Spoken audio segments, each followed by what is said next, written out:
कि नजरें जो ना होती तो नजारा भी ना होता, और दुनिया में इनका गुजारा भी ना होता।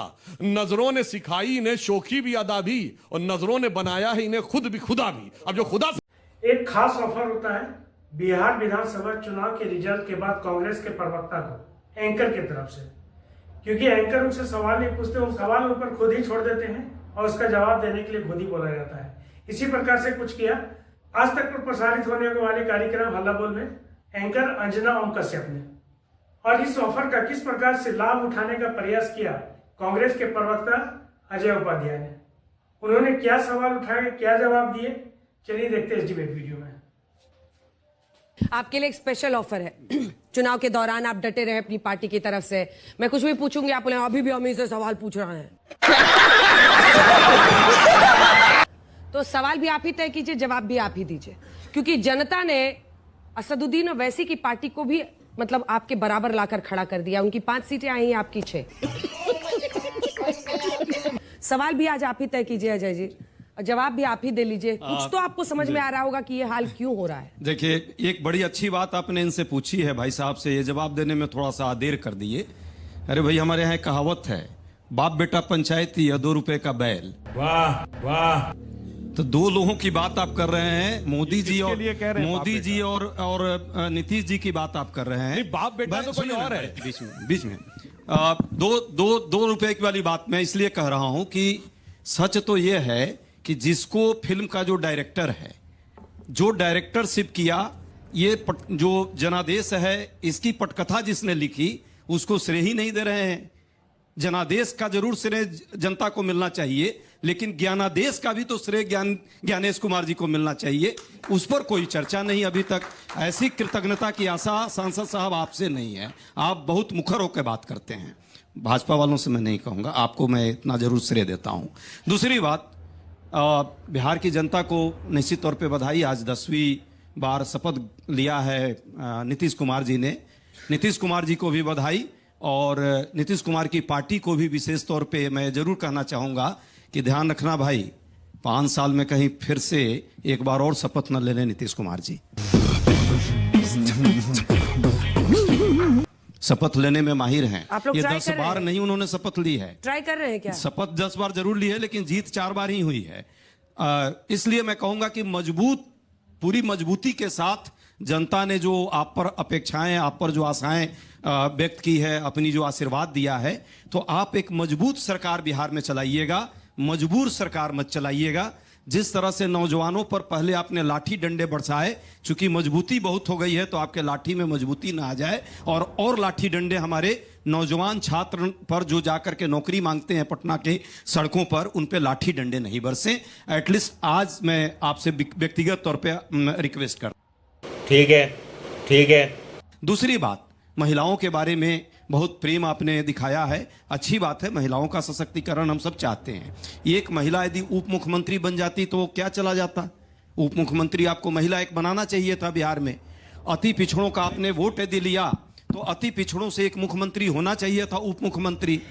दलित से भी एक मुख्यमंत्री उप मुख्यमंत्री हो जाता तो क्या दिक्कत होती? ये सुखद मुस्लिम अनुभव आप नहीं, आपको कैसे मुस्लिम मिलेगा? आप नहीं करेंगे। अरे ये सुखद अनुभव तो आपको कैसे मिलेगा कि आप महिला को उप मुख्यमंत्री बनाए? देखिए, जिस दिन SIR शुरुआत हुई थी, हम उसी दिन समझ गए थे कि ये आसानी से सुखद अनुभव जो आप कह रही है नहीं मिलेगा। अच्छा, पिछली बार SIR नहीं हुआ था, कितना वोट परसेंटेज था? पिछली बार SIR नहीं हुआ था ना बिहार में, इसी बिहार में कितना वोट? पिछली बार मात्र 12,000 वोट से, वो भी यदि दगाबाजी वहां के अधिकारी नहीं करते कांग्रेस तो नहीं। महागठबंधन 12,000 वोट से 2020 में चुनाव हम जीत रहे थे, मात्र 12,000 वोट का। SIR ने आपको जिताया है और ज्ञानेश कुमार ने आपको जिताया। अभी मजा आएगा ना भिड़ो। अजय उपाध्याय जी कांग्रेस में कब से हैं मुझे ठीक नहीं पता, लेकिन मुझे बिहार का इतिहास बहुत अच्छे से पता है। केंद्र में सरकार थी मनमोहन सिंह की 2010 में, और कांग्रेस को ऐसी पटकनी दी थी बिहार में, 3 सीटों पे समेट दिया था। एक सीट बड़ी गलती से जीत गए थे कहलगांव वाले, तो उसमें जाना नहीं चाहते कि नीतीश कुमार जी ने अगर बिहार में सरकार बनाई है तो अपने काम पर और सोशल इंजीनियरिंग पर। बात तो सही है। आप जंगल राज वाले को समर्थन देकर के उनके साथ डमरू बजाते रहिए, आप भ्रष्टाचारियों के साथ मटन और बिरयानी खाते रहिए, आप मछली वाले को उप मुख्यमंत्री बनाते रहिए, लेकिन बिहार की जनता ने अगर जनादेश दे दिया तो आप पहुंच जाते हैं चुनाव आयोग। मतलब कुछ पता नहीं परीक्षा में कि प्रश्न पत्र से बाहर कह दिए, सिलेबस से बाहर प्रश्न आ गया तो कांग्रेस गई फेल।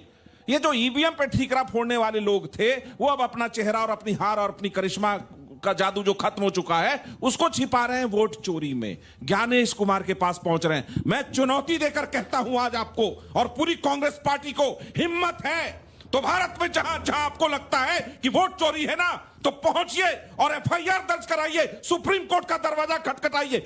दस्तखत करने से भाग रहे हैं, बुलाया नहीं बुलाया, आपको चुनाव आयोग ने बुलाया, आओ भैया तुम्हारा कुछ चोरी हो गया है, दस्तखत करके राहुल गांधी जी दे दीजिए क्या क्या चोरी हो गया है।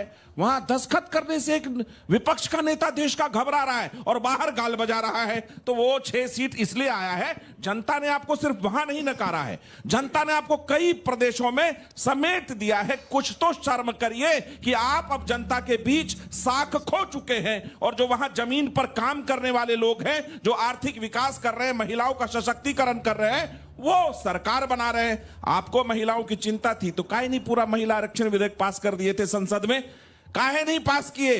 तो वो किया नहीं। मोदी सरकार ने महिला आरक्षण विधेयक पास किया। 50% पंचायत में आरक्षण नीतीश कुमार जी ने दिया। महिलाओं को सरकारी नौकरी में 35% आरक्षण नीतीश कुमार जी ने दिया। उच्च शिक्षा में 33% आरक्षण दिया।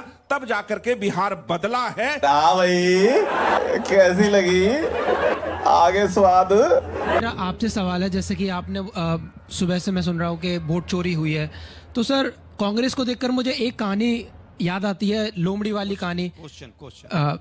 सर क्वेश्चन ये है कि अगर वोट चोरी और ईवीएम को हैक किया जाता है तो फैजाबाद कॉन्स्टिट्यूएंसी है, उसमें कभी भी अवधेश प्रधान नहीं जीते क्योंकि बीजेपी का एक तरीके से गढ़ माना जाता है अयोध्या, और अयोध्या पे सभी सदा काम किया था बीजेपी ने।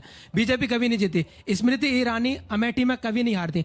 अगर वोट चोरी होती है तो फिर इधर ये अमेठी में क्यों हार गई स्मृति ईरानी और इधर? नहीं, एक बात सही है, ईवीएम हैक इन्होंने अब कहना छोड़ दिया है। इसका मतलब इन्होंने मान लिया ईवीएम हैक की बात झूठी थी। क्यों? अगर ईवीएम हैक हो रही थी तो वोटर लिस्ट में चेंज करने की जरूरत ही नहीं थी। कोर्ट में जाना होगा तो आपको एविडेंस लेकर आने पड़ेंगे। तो अभी जो आप लिस्ट ऑफ एविडेंसेस दिखा रहे हैं वो क्या है, किस पे आप क्लेम कर रहे हैं? मारो मुझे, मुझे मारो। कितने लोग यहाँ पर मानते हैं कि अगर चुनाव आयोग से दिक्कत है या पोलिंग के तरीके से, एसआईआर, अदालत जाना होगा, आपको कानूनी तरीका अपनाना होगा? जितने लोग मानते हैं कि विपक्ष को कानूनी तरीका अपनाना चाहिए, हाथ उठाइए। कोई ऐसा है जो ये मानता है कि कानूनी तरीका नहीं अपनाना चाहिए? अब यही है ना, एफिडेविट तो देना पड़ेगा। कैसे कैसे लोग रहते हैं यार यहाँ पर। साला तुमको पागल कुत्ते का गाड़ी उठा के ले जाएगा, बता रहे हैं हम। ठीक है, आ रहे हैं। दो तीन सवाल इधर के भी 2-3 बच्चे हैं। जल्दी आइए मैम। मैंने भाई, वोट चोरी का मुद्दा क्यों लेट उठा? रिजल्ट्स के बाद ही क्यों उठा, पहले क्यों नहीं उठा? आपका उनसे सवाल है। इधर से आपका हो चुका है, आपका भी हो चुका है। आइए आगे आइए, आप भी आइए, आपका हो चुका है। और कोई यहाँ पे? जल्दी आओ नीचे। मैम, मेरा बीजेपी पार्टी से एक सवाल है कि बीजेपी पार्टी उसमें हिंदू मुस्लिम क्यों कराती है? वाह, चलिए सवाल। हिंदू मुस्लिम कराते हैं ना, हम हिंदू मुस्लिम दोनों की बात करते हैं, सिर्फ मुस्लिम की बात करते हैं। बताइए, इमारत शरिया कार्यक्रम में कौन गया था पटना में? और उस इमारत शरिया के आयोजकों में से एक ने क्या शब्द बोला? मेरे लिए शरिया ऊपर है, संविधान बाद में, और उसके बाद सब चुप रहे। ये होता है। इसीलिए हम ये कहना चाहते हैं। वैसे तो अब एक और बात है, देखिए अब बिहार के चुनाव ने एक और चीज दिखा दी। क्या? अब मुस्लिम पे भी एक आधिपत्य नहीं रह गया, एक दूसरे आ गए हैं। मोहतरमे मजलिस मुहाफिजे इत्तिहादुल मुसलमीन, वो आके कहने लगे, भाई कब तक तुम पालकी ढोते रहोगे? गाना गा रहे थे ना, जिसकी जितनी संख्या भारी उसकी उतनी भागीदारी, तो कहना शुरू कर दिया, भैया हम तो 18% है, 14% वाला सीएम बनेगा, 2% वाला डिप्टी सीएम बनेगा, तो 11% वाला सिर्फ दरी उठाएगा क्या? भैया ये कहानी ऐसी होती है कि इसमें जो डूबे कहें भार झोंक सब भार में, रहीमन उतरे पार, वे डूबे मझधार में जिनके सर पर भार। वाह क्या सीन है, वाह क्या सीन है। भाई साहब देश को पप्पू समझने का प्रयास मत करिए। पूरे देश को पता है कि कौन क्या कर रहा है। और लास्ट में मैं ये कहना चाहूंगा एक बात, चुनाव आयोग को एक तरफ रखिए, पप्पू को क्यों इन्होंने देश बदनाम की कर रहे हैं? व्यवस्था, मैंने किसी का नाम नहीं लिया है, समझने वाले समझ रहे हैं, ना समझे हुआ नाड़ी है। अरे कहना क्या चाहते हो? अब मैं दूसरी बात कहता हूं, इन्होंने देश की किस व्यवस्था के ऊपर भ्रम पैदा करने की कोशिश नहीं की। जब रफाल आया तो इन्होंने सरकार के ऊपर सवाल उठाए, सर्जिकल स्ट्राइक हुई तो इन्होंने मिलिट्री पे सवाल उठाए, बालाकोट हुआ तो भ्रम फैलाया कि ये इतने मरे थे उतने मरे थे, ऑपरेशन सिंदूर हुआ तो सवाल उठाया, भारत की अर्थव्यवस्था को ध्वस्त करने का प्रयास किया। इन्होंने कहा एलआईसी बर्बाद हो गई, LIC all time high profit में। इन्होंने कहा स्टेट बैंक ऑफ इंडिया बर्बाद हो गई, सब पिछले 6-7 साल याद करिए, एसबीआई इस समय ऑल टाइम प्रॉफिट में। इन्होंने कहा सेबी ने गड़बड़ कर दिया, सेबी पूरी तरीके से क्लीन चिट निकली, चौकीदार चोर पे इनको अंततः माफी मांगनी पड़ी। इन्होंने कहा हिंडनबर्ग सही है, हिंडनबर्ग की दुकान बंद हो गई। और तो और इन्होंने कोविड वैक्सीन को लेकर भ्रम फैलाया, इन्होंने राम जन्मभूमि के मुहूर्त को लेकर भ्रम फैलाया। इनके सामने समस्या ये है, अरे सुनिए सर, अंजना जी को और भी डिबेट करना होगा, कि ऐसा अगर थोड़ा है कि किसी वो को हकीकत देखनी हो तो उसे समझाया जा सकता है, मगर जो देखना ही ना चाहे उसे जो अपने को खुदा समझ के बैठे, तो मैं सिर्फ एक लाइन में कहना चाहूंगा कि नजरें जो ना होती तो नजारा भी ना होता, और दुनिया में इनका गुजारा भी ना होता। नजरों ने सिखाई इन्हें शोखी भी अदा भी, और नजरों ने बनाया है इन्हें खुद भी खुदा भी। अब जो खुदा समझ के बैठा हुआ उसको कौन समझे? उधर से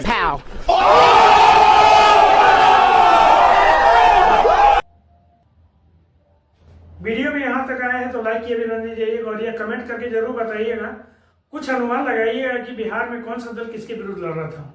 क्या कांग्रेस पार्टी AIMIM के साथ लड़ रही थी? क्या आरजेडी चिराग पासवान की पार्टी के साथ लड़ रही थी? क्या लेफ्ट की पार्टियां जीतन राम मांझी की पार्टी से लड़ रही थी? और मुकेश सहनी की पार्टी किससे लड़ रही थी? पता नहीं, क्योंकि अगर उपेंद्र कुशवाहा की बात करें तो उनकी भी 4 सीटें आई हैं। और यहाँ पर एक और पार्टी के बारे में 2 शब्द जरूर लिख दीजिएगा, और वो है प्रशांत किशोर। मिलते हैं फिर से नई वीडियो में एक नए मुद्दे के साथ, एक नए डिबेट के साथ। लेते हैं आपसे विदा, धन्यवाद।